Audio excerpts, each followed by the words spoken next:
Hello and welcome back to the another episode of Daily Quiz for IAS Prelims 2025. It is 3rd September today and we are going to discuss these important articles which are on this slide which were actually in the newspaper. We are going to derive some questions from them and discuss them and see and get the idea how UPSC can frame questions from the current affairs. Before we start our discussion, I would like to introduce this initiative to you guys. If you are the first time visitor of the channel, then let me introduce this channel to you guys. Every day we discuss this video here. We discuss three types of questions in this video. The first type of question are related to the current affairs. We derive questions from the current affairs, prelims based questions from the current affairs. We little bit discuss current affairs first, then derive questions from them. In the second set of questions, we discuss the questions related to the static topic. Right now we are discussing the Indian polity, and today we are going to discuss the Indian Independence Act of 1947. And the book which we are using for Indian polity is the Lakshmikant. So we will discuss this act and derive some prelims based questions from this, and help your preparation for your prelims next year. And at the end of our session, we will discuss few previous year questions which were asked previously. We will solve those questions, get the idea how we can solve those questions by different methods, and get some information from those questions which could be used in your next exam. So with this, we would like to start today's discussion, but before we start, I would like to request you guys, please do at least note these questions on your notebook, so that when your exams would be near, it will act as a question bank for you. And when you revise these questions, it will help you revising your current affairs, and also it will boost your confidence before entering the exam hall. Or if you are lazy like me, then at least take the screenshot of these questions. It will definitely help you, trust me on that. And after that, I would like to request you guys, please do subscribe the channel and share it with your friends so that they may also get benefited from this initiative. Now without any delay, let's have a look at the topics which we have to discuss today. The first topic is debt trap diplomacy. If you had read your newspaper today, or you had watched any video from the YouTube, you would never come through this term as a headline of any newspaper. There was no such newspaper, no such headline in the newspaper which talked about the debt trap diplomacy. But the article was there which talked about the Africa China forum, what India should learn from that. So the article was different. It was about the dealings at China Africa forum, what India should learn from that. This article is very much relevant for your preparation. And the African region is very much important for you, the biggest continent.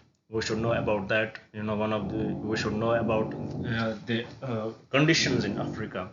Right now the economic condition in Africa is not that good, but they are slowly and steadily grooming their economy. And right now every superpower country uh,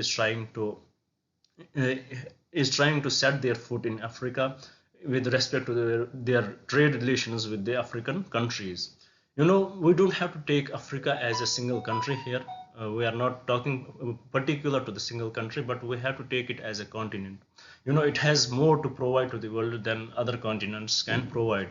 The energy which we can get from there, the raw materials which we can get from there, is tremendous. It will help. It can help the overall world it can help in transforming the overall world.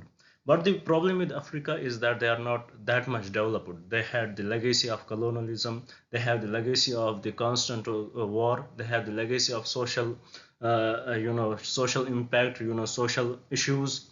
So there are various issues which are with respect to the Africa, which had led to their backwardness. Right now, every country is trying to have the relationship with Africa, to develop their relationship. We had seen USA going there. China is working on their. This article is particular to China. India has we have our relations with them, but we are not very much consistent. What is the difference between the China's role and India's role? There is huge difference. That China, they are continuously working with them. They are continuously holding their forms. They are very much involved with the African nations as compared to the Indians. We had done in our last years when it was G20 summit, we helped them in bringing in the G20 grouping. But if we look at the bilateral trade with the African countries, that is very low. Our involvement is very low, and the meetings which we have to go for, the last meeting was held in 2015 with the African nations, the India Africa Forum. So there are a lack of meetings when it comes to the India and African relation. But with respect to China, they are continuously involved. And also, China has a different mindset of when it comes to the trade, when it comes to the relationship. They will provide huge amount of loans to the countries. With respect to that, in this article there was the mention of the debt trap diplomacy. So here comes the debt trap diplomacy. What China does, Africa, it is not that much developed. China will go to Africa. They will go to African nations, for example, Nigeria or Zimbabwe. They will go there. They will talk to them that we will develop these highways for you, we will develop infrastructure for you, and you will pay for us. They will have better deals, which it is said that give me the number which I can't refuse. So they give the numbers to the African nations which they can't refuse. They give them the deals which they can't refuse. And also they bring their own system, own financial system, irrespective of the Western financial systems. So this also attracts these nations. But unfortunately, the way China does its deals, it is only for the benefit of the China, not for the development of the nation. So here we can come, our country can come, India can come, and it will have different approach, irrespective. For example, when China goes for any infrastructure development, it won't hire the locals from there. It will send its own workforce from the China, who China has developed from years. So there is no educating of the workers. There is no upskilling of the workers in the local area in those countries. So once the infrastructure is developed, there is no trickle down, very quick trickle down of that infrastructure. So the country falls in the trap, and finally China will come up with the next deal. They will say that give this amount of land for a lease to us, we will work on it, we will take the minerals and all that. Hence the country falls in a debt trap. We had seen examples of Sri Lanka, we had the example of Pakistan also. So there are various examples in which China has trapped these countries into the debt. So this is a vicious cycle which China does. Here can India come and show its approach. We can develop the infrastructure of the country, and our approach is very much different. We can educate their people, we can upskill their people, and we can also get the benefit from our initiatives. So here the discussion was about what India can learn from the African India, what India can learn from these China Africa Forum, and how India can implement it. About China, let's capitalize it. Let us say what China brings to the table. It brings the manufacturing specialization. It helps in developing infrastructure. It has extended line of credit. China brings alternative financial mechanisms, which we already discussed. Because of that, the country is unable to refuse it. So then comes the debt trap diplomacy. Here we are going to discuss the question with respect to the debt trap diplomacy, what it is, and to which country it is associated to. After that, there was another article in the newspaper. It talked about the disaster management amendment bill, as it is very much challenging. The government has brought up the disaster management amendment bill. So what are the, it is going to amend the disaster management act of 2005. So what are the key provisions of this bill? It has not been passed yet. There would be huge discussion on it, and it is very much challenging, as the article itself says. But at least let's know some key features of this amendment bill. In it, the National Crisis Management Committee and the High Level Committee, they are given this statutory status. They will be given the statutory status. So what is the problem with that? Now there are critics, people are criticizing this move, that they should not be given the statutory status. What is the problem with that? The critics say that, the opposition says that this might end up creating just another level of bureaucracy, and things may get more delayed because of this, because of giving it the giving these two, for example, National Crisis Management Committee and the High Level Committee, the legal status. Because of giving it the legal status, it may end up being another bureaucratic riddle, and things may get more delayed. And another thing in it which was brought up, that National Disaster Management Authority and State Disaster Management Authority, they have to prepare the database about the disaster assessment, in which the disaster assessment details would be given. They have to prepare all that database, and also to them the power has been increased. And the opposition, the critics say that this may lead the power which has been increased to these National Disaster Management Authority and the State Disaster Management Authority. It may lead to the increase in the centralization, and also this amendment bill, it leads to the formation of the Urban Disaster Management Authority. you know the bill empowers a National Disaster Management Authority to take stock of the entire range of disaster risks, entire range of the new disaster risks. But there is one more, criticism towards this amendment bill, that it did not contain the heat waves, which are the one of the rising risks in our country. So this is, in a nutshell, about the disaster management amendment bill, which was introduced in the parliament today. So there would be a lot of discussion behind this. Once the law is passed, we will discuss it once again. But here we are not going to discuss question with respect to it, because it has not been passed yet. We are going to discuss a question with respect to the Disaster Management Act of 2005. After that, there was another article. It talks about the meeting of GST Council.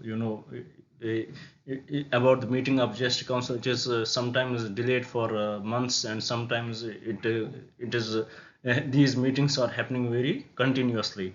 And with respect to from last 2 to 3, it is this about the meetings of GST. It was held 2 times in the last few months. So there are more increase of such meetings going on in the recent time.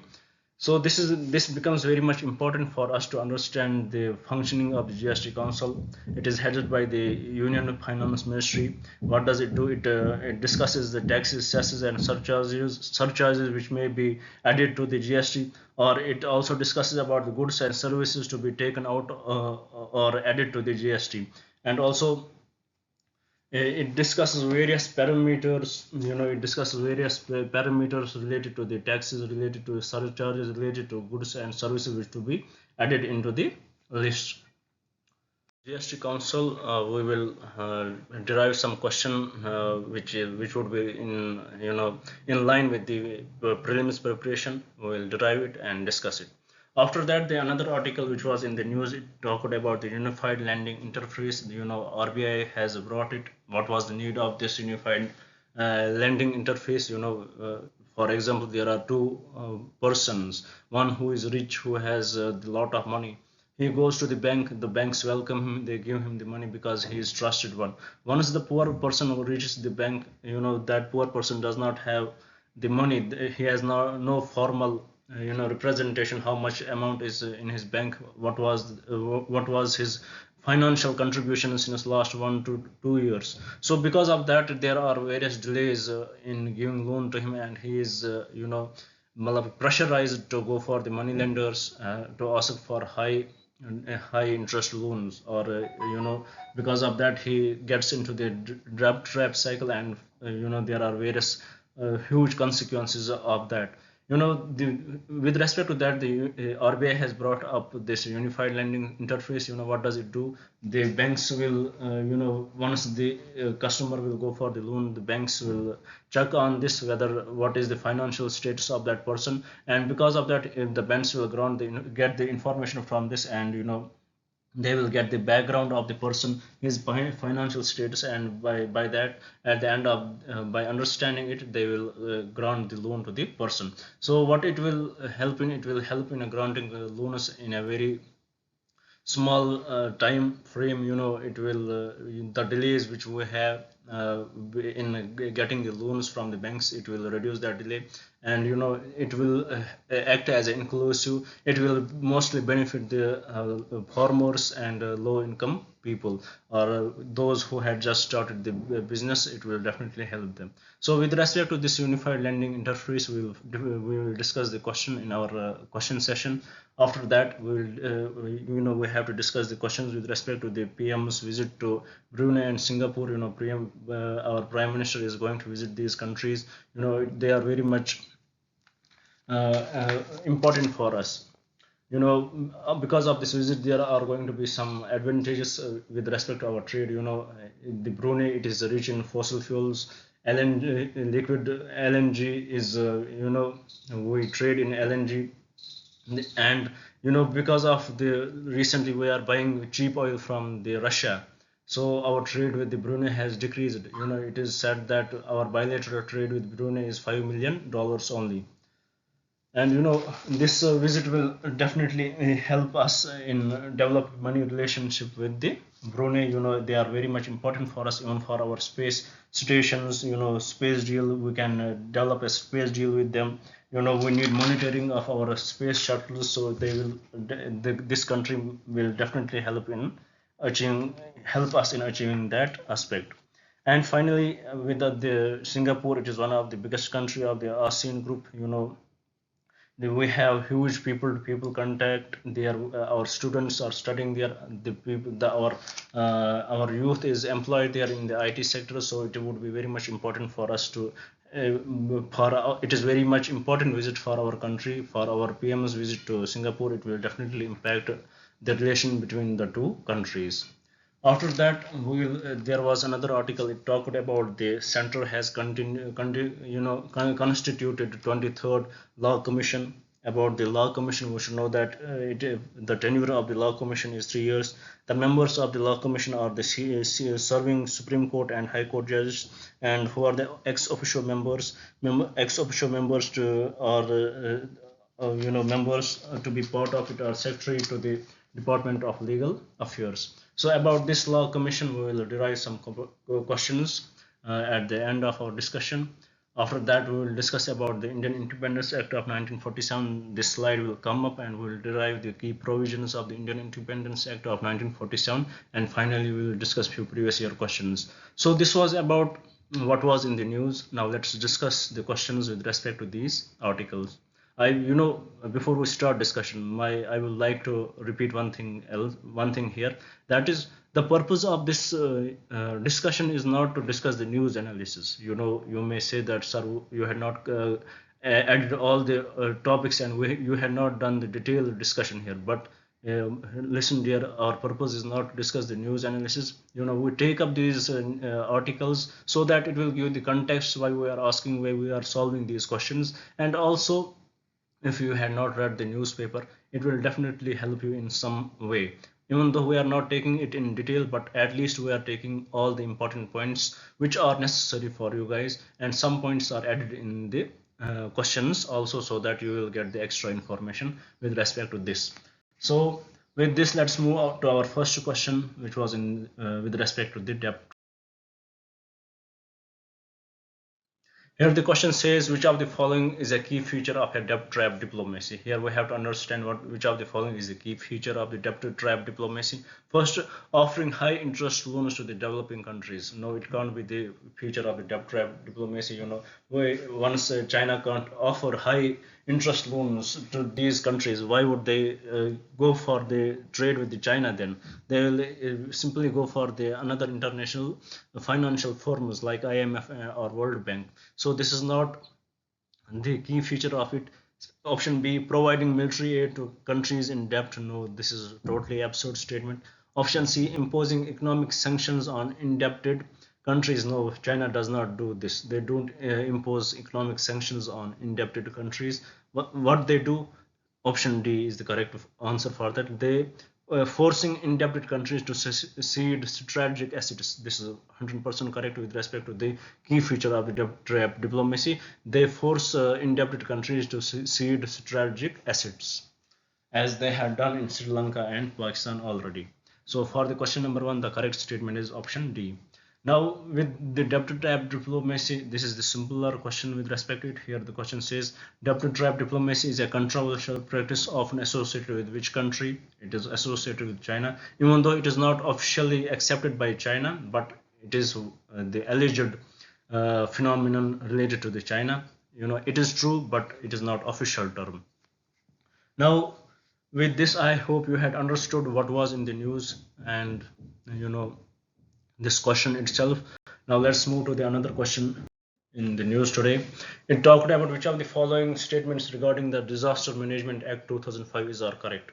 We discussed about the key features of the new amendment bill, which is going to be passed by the parliament. When it will be passed, then it will become the act. Right now we have the Disaster Management Act of 2005. So with respect to this, we had framed this question. Here the question says which of the following statements regarding the Disaster Management Act of 2005 is correct. Statement 1, the act provides for the establishment of a national disaster management authority headed by the Prime Minister of India. 100% correct. So here you got one important information, that a direct question can be asked, who heads the National Disaster Management Authority? So it is Prime Minister of India. Second statement, it mandates the creation of State Disaster Management Authority headed by the Chief Minister of the respective state. 100% correct.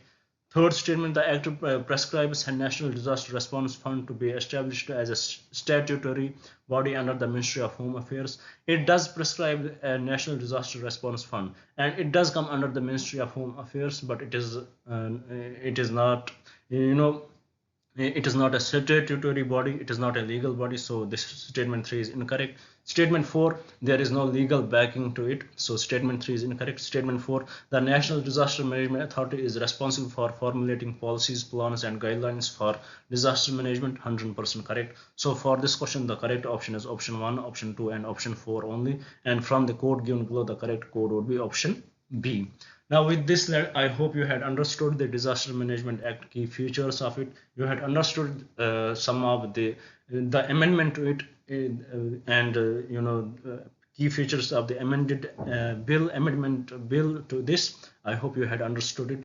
Now let's move to the another question on next slide. It talks about which of the following statements about the Goods and Service Tax Council are correct. We discussed about it. We discussed about recent meetings with respect to the Goods and Service Tax. We discussed about its functioning. Now let's see this question.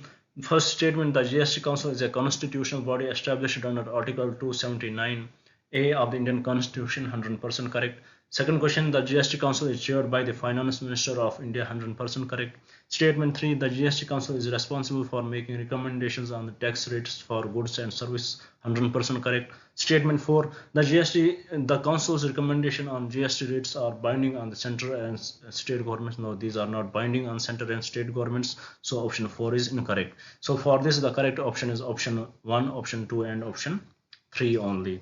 And the correct code from the code given below is option C. With this, I hope you had understood key features of the Goods and Service Tax Council and what are its functioning, and you had understood this question also. Now moving forward to the another question, it talks about India's trade with Brunei is primarily focused on which of the following sectors? Is it agriculture and textiles? No, it is not the primary.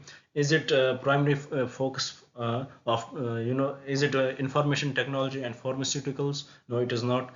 Is it automobiles and electronics? No, it is definitely energy and petrochemicals. So for this, India's trade with Brunei is primarily focused on which of the following sector? It is energy and petrochemicals. It is option C, because we used to import huge amount of LNG from them, and they have huge amount of fossil fuels available to them.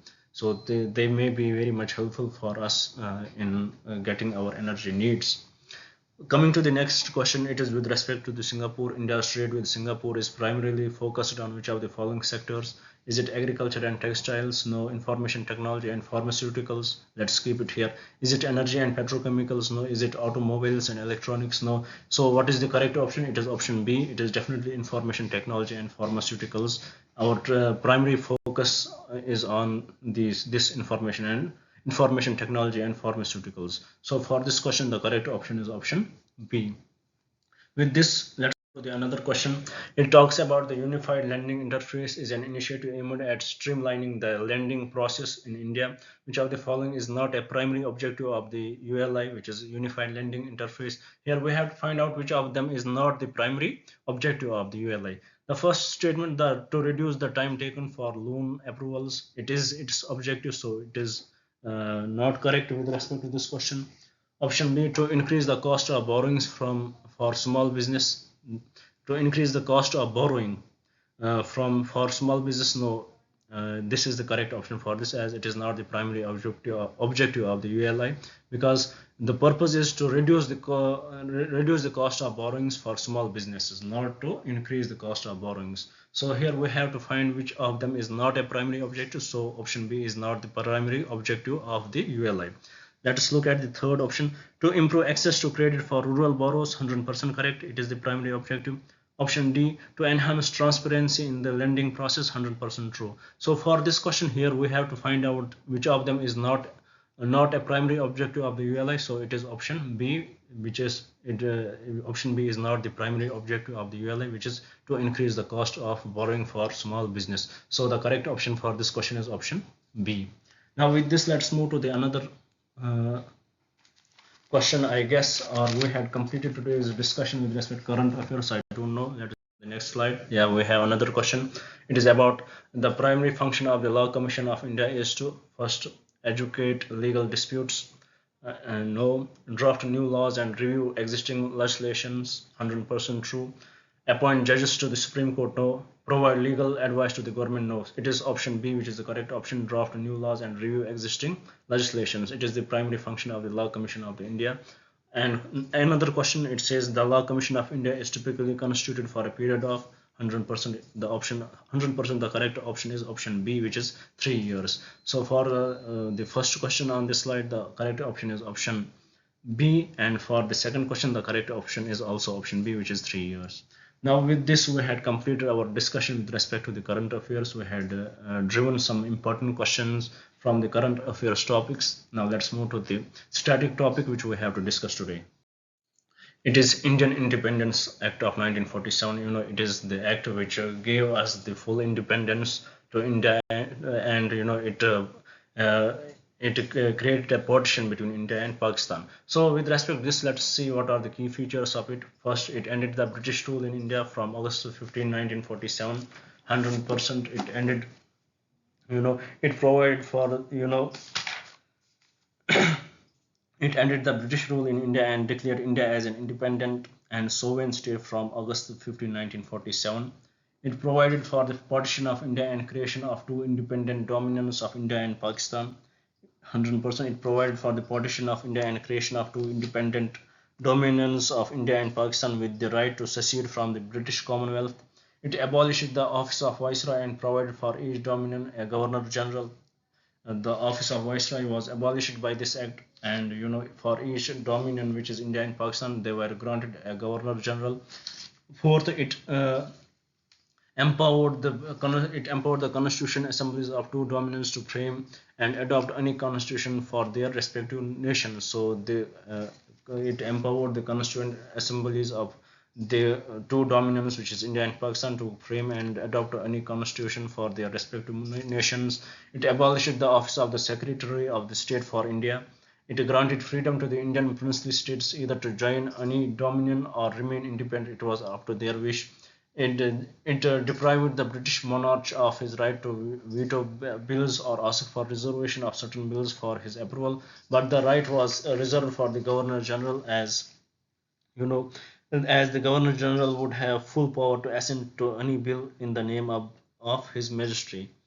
Also, it and one of the another feature of this was it dropped the title of Emperor of India from the royal titles of the King of England. It dropped the title of Emperor of India from the royal titles of the King of England. One of the title of the King of England was the Emperor of India. So by this act, that title was dropped. So in a nutshell, this act was the certificate of independence for India and Pakistan, the certificate of partition for India and Pakistan. It was the certificate that told us that you have your wish, form your government, form your constituent assembly, and do whatever you want to do. Earlier we were dominions of British Commonwealth, but further we seceded away from the British Commonwealth very soon after our independence. So with respect to this, let us see how UPSC can frame a question. Let us have a look at. Here the question says, which of the following provisions were included in the Indian Independence Act of 1947? The first provision, the act provided for the partition of British India into two separate dominions, India and Pakistan. 100% correct. Statement 2, the act specified that the British Indian Army would be divided between India and Pakistan. No, this is not the feature of this act. It did not specify that the British Indian Army would be divided into India and Pakistan. So this is not the feature of it. Option 2 is incorrect. Option 3, statement 3, the act established a mechanism for the transfer of power from the British Crown to the new dominions. 100% correct. Statement 4, the act granted the princely states the option to join either India or Pakistan or remain independent. 100% correct. So for this question, the correct option is option 1, 3 and 4 only. So, and from the code given below, the correct option is option B. With this, I hope you had understood the Indian Independence Act, and from tomorrow we are going to discuss the Indian polity with respect to the preamble. The real Indian polity, the modern Indian polity, we are going to discuss it from tomorrow. We had discussed it.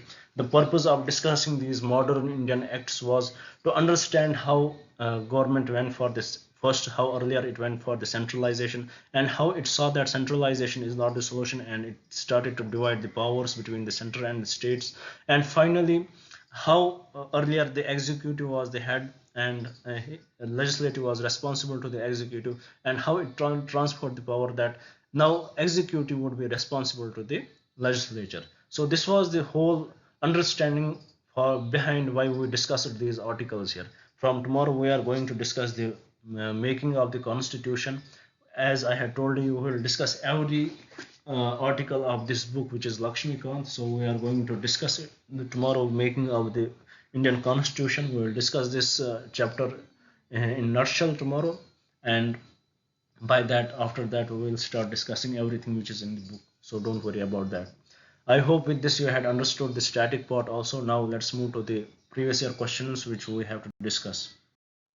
Here the first question, it talks about the Government of India Act of 1919.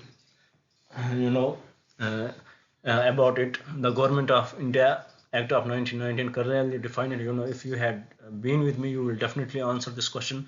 It clearly defined a separation of powers between judiciary and legislature. No, there was no such clear definition about it. Second, the jurisdiction of central and provincial governments. 100% true. It brought up the hierarchy for the provincial governments. So statement B is correct. Statement C, the power of the Secretary of State and the Viceroy. No. So for this question, the correct option is option B only. It defined the jurisdiction of the central and provincial governments. Coming to the another question, it talks about the Satya Shodhang Samaj. Satya Shodhang Samaj organized. What did it organize? A movement for upliftment of tribals in Bihar. No. A temple entry movement in Gujarat. No. An anti-caste movement in Maharashtra. 100%. This is the correct option. D, a peasant movement in Punjab. No. So the correct option with respect to the Satya Shodhang Samaj, it organized an anti-caste movement in Maharashtra. It was led by the Jyotibai Phule. So for this, the correct answer is option C. Now moving to the last question, it talks about the Montague-Chelmsford proposals were related to, social welfare, educational reforms, reforms in police administration, or constitutional reforms. 100% constitutional reforms. So we need to know these article 1919 in detail. We discussed it. It is very much important for us. What are the different names to it? What are they called? So once we know that, it would be easy for us to answer many questions with respect to it. For example, here, we have a question on this slide itself. The Government of India Act of 1919 clearly defined. This act, Government of India Act of 1919, it is also called the Montague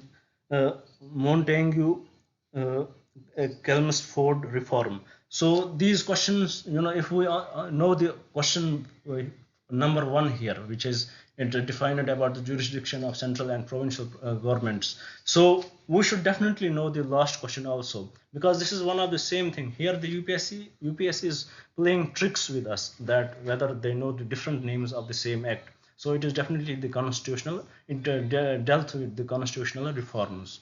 So with this, I hope you had understood today's discussion. Please do stay with me. Please do subscribe the channel and share it with your friends. And please do write in the comments what else should we bring for you guys. Thank you for staying with me. Thank you very much.